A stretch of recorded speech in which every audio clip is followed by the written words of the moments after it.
Good afternoon, everyone, and welcome to Coffee Talks, where we're going to discuss preparedness over coffee. Stay positive. This is Stella Rose. She's going to be joining us today because, of course, I can't just stop working. She's eating me. I have to work while I do things, while I do videos. I wasn't even going to bring you a video for a couple days, but I actually hurt myself somehow, so I'm going to take it easy while the kids do some of my farm chores. Haha. Okay, so last time we touched on what is preparedness, and preparedness is just the art of being prepared for the unknown. You may wonder why. Why would we want to prepare? Well, for me, it's the reasons I prepare. And I'm not talking about the end of the world or the zombie apocalypse or, the Great Plague. I don't know. I'm not talking about any kind of real true grid down situation, although I do in my heart believe those things are a possibility. Not the zombie apocalypse, but the rest of it. But I don't think that that's where we should start. We should start saying things like, there is power outages. I mean, in my country, in Canada, there's power outages regularly. More so in winter because people drive off the road and hit the power poles, which is terrible and sad, but it happens a lot, a surprising amount. And trees fall and stuff. Canada's full of forests, so the trees fall on the power lines all the time. So we do go days sometimes without power. Let's just assume that we're talking about that throughout this video. But the other reasons we could prep would be illness. We can get sick for long periods of time. Job loss. Yourself or your partner could in theory lose their job, or your parents could lose their job. Forest fire. In Canada, this is a real concern. Obviously in the parts of the States too, but in Canada we have wildfires almost every year, and they have escalated to the point where we do have to be concerned during fire season. We can have wildfires when we're not in drought, although this year was brutal and we were in drought. I've been evacuated twice, and I've only lived in a forest fire region for 7 years. So in 7 years I have had to pack up, grab everything, and leave my home more than once. You could be prepping for economic downturn. There is mass job loss going on right now, for real. So that is a real thing that people in theory should have been prepared for, or could have been prepared for, had they been planning ahead. So the last one is just winter. I mean, if you're a Canadian, winter happens every year. Della Rose says hi. And winter comes regularly. It's long, it's dark, it's cold. So I'm going to assume we're prepping for a winter power outage, which has happened to me many times. Like I said, people drive off the road out here in the snow and go over smash into the power poles, and trees take down the lines. It happens lots. So how do you get started? Well, first of all, don't panic. The best thing to do, which is unfortunately me aligning with the government's advice, which you will never see happen, but the government even suggests you have 3 days worth of supplies in your home. In a major disaster situation, be it the wildfires or the roads washing away or anything else that can happen to you. Again, let's assume power outage in the winter. You need to be prepared to take care of yourself, probably for a few days. If that power outage came with a massive snowstorm and you can't leave the home, which has happened to me, you better be ready. You better be prepared to hunker down and take care of your family, because that's your job if you're a parent, or take care of yourself or your pets if you're just a dog or cat mom. I don't care. However, if you don't have 3 days of supplies at least at home, start there. Simple. Just start with 3 days of supplies. Okay, well, what do you need? You need 3 days of water, let's say. What is that going to look like? It could be as simple as washing out food grade jugs, making sure they're sterilized, and filling them up, putting them on the shelf. You could buy cases of water.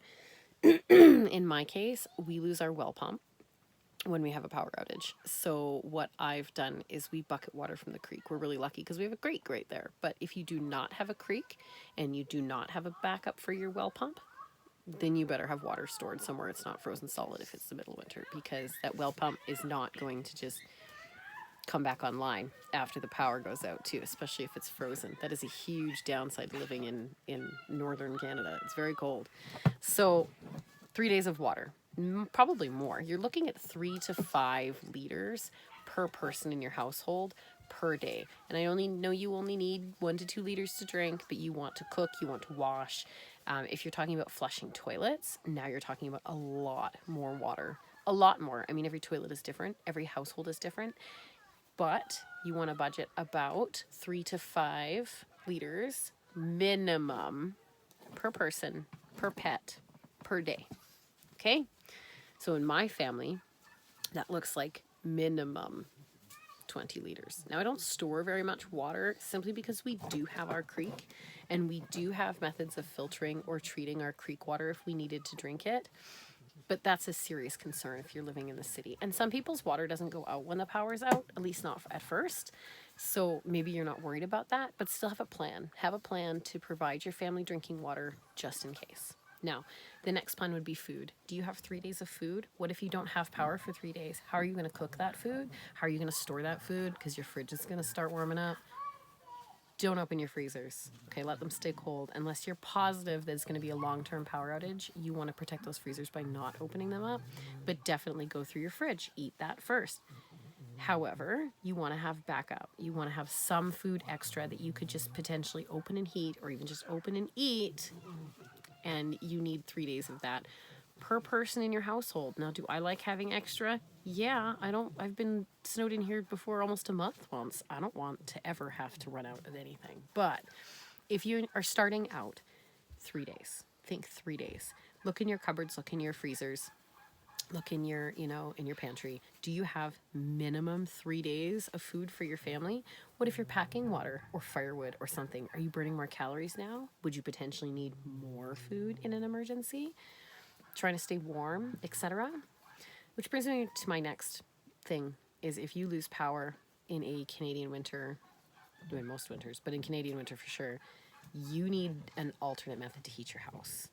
I mean, besides heating your food or your water or whatever else you might need, you need to heat yourself. You need to keep yourself warm and comfortable and your children warm and comfortable if you don't have power for 3 days. Now, I've solved that. I have a wood stove. It's a wonderful, wonderful, wonderful addition to my life. It makes my cabin nice and warm. I can heat water. I can cook food.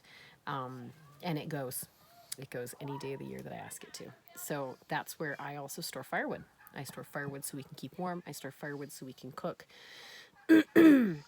But for someone who's in the city and doesn't have a wood stove, or in even, just anywhere that doesn't, you're not allowed a wood stove, or you don't have a wood stove, think about that. Think about heat.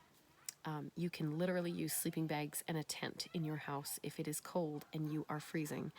There are ways to warm your space. There are many, many, many ways you cannot heat a house. And many of the alternate cooking methods are not to be used for indoor cooking and heating. So please make sure you know how to use any of your equipment that you decide to store. I just have a wood stove. It's pretty hard to screw up. I love it. But again, if you're in the city, it's not going to work. So 3 days of water, 3 days, absolute minimum of food. And then a method to heat yourself and warm your children. The other thing that we should keep in mind is lighting, because light doesn't seem important when you live in a house that has lights. Now, if you're going days without power, we had so few items at my home to light with. My very first northern BC power outage that we actually left our wood stove open when we were walking around so we could see from the glow of the fire. It was that bad. We didn't have any lights. I had a couple flashlights. I didn't have any batteries on hand. We were scavenging batteries out of kids' toys. I had a couple candles, but not many. It was bad. I was not ready. And we were out without power that time for almost 3 days. We went to bed really early. We came up with some stupid games to play. We were bored. We had no idea. I was lucky for the wood stove because I had no idea it was going to be that cold. But Murphy's Law says you're going to have a power outage when it's minus 35. I mean, when else would it happen? So 3 days of water and food, an alternate heating and or cooking method, light. Okay, that's 4 things. Now, the 5th thing that I think is personally really important for me anyway, would be a hardcore toss-up between comfort items and first aid. Now, if you have children, Obviously first aid's important. It is. You need, you want to be able to take care of a minor wound. You want to be able to take care of a minor burn. As soon as you start using alternate heating methods in a house during a grid down situation, burns instantly become more likely. You want to be able to take care of a cold or a flu or dehydration or just about anything else, just in case. So grab some of these things you may use. I personally use herbs, but whatever you may use for your home health, and have that on hand as well. And a toss up with that first aid for a fifth important item. It would actually be a sixth important item for me would be entertainment. And that's because it can get extremely monotonous, especially if you have children, if you have a power outage for long term or even just a few days. So I do have a video on here actually about making Play-Doh. You could only do that if you had a heat source or a cook stove or something like that in a grid down situation, but we've made it on the wood stove, and grid down Play-Doh saved my life. So check that out, and that'll be it for today. Just go out and consider, I start with a list, but consider the things you'd need to take care of yourself 100% on your own for 3 days with no services. You start there, and that will lead you into more. Now, I will come back and we will discuss more because there is so much more, but that's the beginning of it. And you know what? I stock more than that, but that's just because I like it. It makes me feel good. If you start and you have 3 days of supplies, 100% confident that you could take care of that family of yours or yourself and your dog for 3 days, good for you. Good for you. That's an excellent start. And if you don't have that, start there. Start there. 3 days of water doesn't cost anything if you do it yourself. 3 days of food, just throw a couple items in every time you go. I know it's hard. I know everything's expensive. I know it is. She's getting really impatient. But just do your best. Just do your best. And we will have a video coming very soon on how you can stock your shelves and your pantry for very little money, because we do things like this, and it has given me a passion for living on a budget, living really well on a budget. So I will be coming back with ideas on how you can prep for a super tiny budget. But for now, just grab an extra jar of peanut butter or an extra package of crackers, or like I said, an extra pack of TP or some candles, batteries, whatever you think is going to help you get through a hard time. Whatever your household would need during a hard time, pick up a couple. Pick up 1 or 2 every time you go out. And sooner or later, you'll have totes of the stuff, and you will sit there and you will be very confident that you can get your family through an emergency. Okay? So have a lovely day, and we will be back soon.